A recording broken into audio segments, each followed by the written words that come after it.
Hi, the reality of being an expat in England, or actually it's called a repat.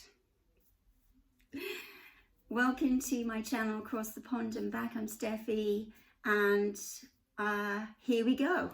Reality checks for anyone who's an expat moving back or is planning on or is currently as an expat in the UK, in England particularly. That's my focus tip for today. So when I was thinking about this video, I wanted to share a few things that have come to my mind. It's coming up for 2 years now, and I have realized certain things, and I've had to come to do a reality check for myself, for my own thinking and happiness. So here's a few things that I wanted to share with you, starting with number one. So a repat, that's a new word for me, but I'm going to refer to myself as a repat from now on, because I am a person who's gone through I've been repatriated. I wouldn't like to have to say that after a few glasses of wine. Repatriated into my own home country again. So I'm a repat. I was thinking of calling it a reverse expat, but really repat says it all. So I'm just going to refer to myself as a repat from now on. So it's really a case of looking at some realities, a reality check for myself and others. Hopefully this will benefit you. And please remember, I really want to hear from you in the comments about your experiences or your thoughts or feelings about what I'm saying, or any way that you can empathize, or if you're actually going through a similar thing. Love to hear that. Okay, so the first thing to say is when I moved from here, I lived in Florida for 18 years and I married an American, and I settled over there for quite a long time. We had another young little family there who are now grown, and so I got some homesickness.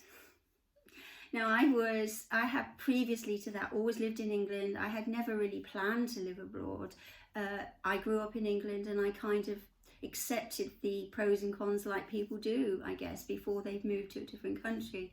So nowadays, lots more people are moving around, of course. You only have to look on YouTube to see the amount of masses of people that have moved or visited or whatever, talking about their experiences of living there and moving back. So it's very common now, but when I moved over there it wasn't so common, and I was very, very much into English things still, and it took a while. It really did take a while.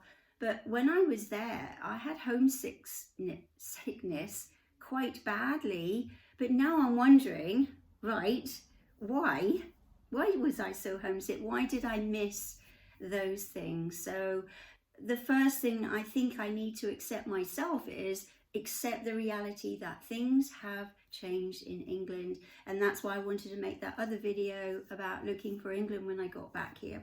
But I think number one is accept the reality of the things that I'm chatting about today, and lots of other things that we could mention. But I think, yeah, accept the reality that it's not going to be the same, and it isn't the same, and I can actually witness to that fact. So that's the very first thing I would say. Okay, number two, coming back to nowhere. What does that mean? Well, I was thinking about this when I was planning my video, and I thought, yeah, where is this place that I was planning to come back to? It's nowhere. And here's why I'm saying that, because when you return to a country after a number of years, I would say anything, especially anything over about 10 years, a decade is a long time in anyone's life. It's a long time in a country's life, and so on.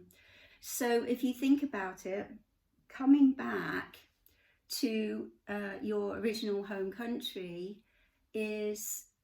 and expecting it to be the same is totally unrealistic. And I wasn't doing that, actually. I was coming back with some recognition of what was going on. I had kept in contact somewhat with one friend, particularly from uni, that I've known for absolutely years. And she was the one friend out of all my friends Most of the time I was hearing from my American friends because I lived over there. Naturally, I was getting advice and feedback from them, and they were all supporting me and saying, if that's what you want to do, Steph, that's really great. They were for me and supporting me. But of course, American people don't have that same perspective of England as my uni friend did. Now, my uni friend's English. She was the only one out of all of them who actually said, oh, Steph, I don't think you're going to like it here. And at the time, I was very much planning on coming to, I wanted to be with my older mum. And it was very important for me at that time of my life to return to the UK and to satisfy that itch as well, if you like, of the things that I had missed over there, the things that I knew and were familiar to me as I grew up. But of course, I was coming back to nowhere in reality. We all know that England's still here and the actual landmass and so on and so forth. People's families have been here for centuries. But I'm talking about the more inward, emotional England. Hopefully you will understand what I mean by that. Now, probably for older people can empathise with this a bit more than younger, but I would be very glad to hear from the younger generation about how they feel when, say, they've moved over to another country and then come back. I'd really love to hear that from you. But I've noticed that things are not static. And it may seem like a no-brainer, it may seem just obvious, and you should know that when you're coming back to a country, but not necessarily. I think when you're away from somewhere, that famous saying is, well, the absence makes the heart grow fonder. I don't think that just applies to people, to husbands, wives, or girlfriends, boyfriends, whatever. It also applies to things like this as well. So when you're absent from England, and even though you see things on the media, you hear a few things from different people, oh, well, you know, I think the advantages will make up for those. So you could see where that could go with that train of thought. So that's what tends to happen, and that's the reality too, that's how we are as humans, I think. And that's definitely what happened to me. So that would be the second one. I had memories of different sayings as well. Spend a penny. Now, I know that that's a very, very extremely old saying, and I wasn't expecting many people to say that. Maybe my nan's generation. My nana always used to say that. Well, I need to spend a penny. Of course, from those days when we had to find a penny to pay for our visit to the bathroom, the toilet. So anyway, things like that. And there's many others I could mention, but I was coming back with that kind of framework of wording, of thinking and ideas. Right, so that was the next thing I was going to mention, but people that you know before. So point 3 really. People that we knew before when we were working or friends or whatever, we may have kept in contact with maybe a few. I'm still in contact with my bestie from my senior school in Devon, but she does not live here. She is also an expat, and I would love to be able to share a few things that she shared with me. Maybe I'll ask her if she minds, but I won't name her.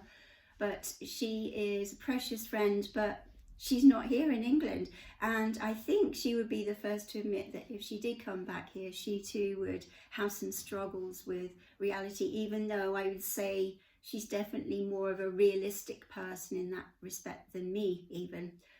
She's much more in tune with what's going on, the political, social realms than I was when I came back here. So I think it's true to say that the colleagues that you had before, you might remember them as they were then. So as a teacher, I remember certain colleagues, the deputy head at my old school, I remember him. I remember my some female colleagues that I worked with. Where are they now? What are they doing? They've evolved, they've grown, they might have moved away, they've changed. So even those people that you had those kind of work connections with have changed, and they're no more anyway. You haven't seen them for years, and getting hold of them or in contact with them if you wanted to isn't that easy. Okay, so I think going on to point 4, just so that I don't ramble too much, but lots to share really about this subject. But as a teacher, I have noticed so much difference. I mean, that's another subject. That's a huge subject, I know. But for different reasons, lots to change. But my focus today is to looking at the more the social part of aspect of life, and children themselves. Of course, from the time I left in 2004, and now I'm back in 2023, and now we're in 25. So those children are same classroom, same actual physical school, even possibly even the same teachers, but the children themselves, their inward heart, their inward attitude, their inward selves, completely different. I'd say almost completely different. Now, I'm not saying that many schools, in my experience, I've seen that they do work hard to make sure that children are well behaved and respect their teaching staff and so on, but their inward heart is somewhere else. That's very much, I know it's a very controversial subject, talking about why, but I think we all know as adults, especially if we're parents of younger children or older ones, we've seen children's lives have a major diversion from climbing trees and playing in puddles. So another subject there. But it's all these things wrapped together are reality checks for the expat who's moving back and is actually directly experiencing things, like, as in my case as a teacher, going into that classroom and seeing the day-to-day effects of life in England now, including how different people work and operate and even speak. There are a few words that I've come across that I didn't even know what they meant. So yeah, language is a living, evolving thing like anything else, and teaching English to the children makes me realise that, especially that we do have our basic grammar rules and so on, but the way they speak is really the focus here of how they're speaking and what they're saying and how they speak to each other. How they communicate now is vastly different to how it was when I left England. So just to finish off with today, this country, I have to say, is so full of scammers, and I wish they wouldn't. This probably touches the heart of many people, but scamming people, it's just such a sad reality of modern day British life. So I've experienced that so much since I got back here. Not to say that over in the US they have their own fair share of scammers, their own fair share of fraud and things like that, but it's a sad thing to see that over here it seems to be wrapped up completely in English life, to the extent that it really helps to explain to me why people are so distrustful. I have lived here for almost 2 years in May now, coming up to May 25, and my son, who grew up in the States, he's seen this distrustful air about people, this constant, wherever you go, walking across the road, looking. And while I totally and empathise with people if they have been attacked or a victim of scamming and so on, I'm not at all reducing that, but I do see that that is part of the culture now. It seems to be allowed, even, I would say, allowed in terms of not being properly dealt with. So here we are. I think if we are like me, a repat, I don't think we should see it as a defeat if we do in fact decide to go back to our expat country. So if I decide to do that and return to the States, my expat country, please journey with me on that. I'd be very glad to hear about your comments, your thoughts, feelings about it. I'm giving it some deep thought. So while I am glad to be in England's green and pleasant land and experience some of the wonderful aspects of English life, they are very steeped in history, and I'm wondering where our country's moving forward to. This is my thought for the day. So I leave you with that. Thank you so much for watching. I really value that, and I will look forward to seeing you in the next video. Bye for now.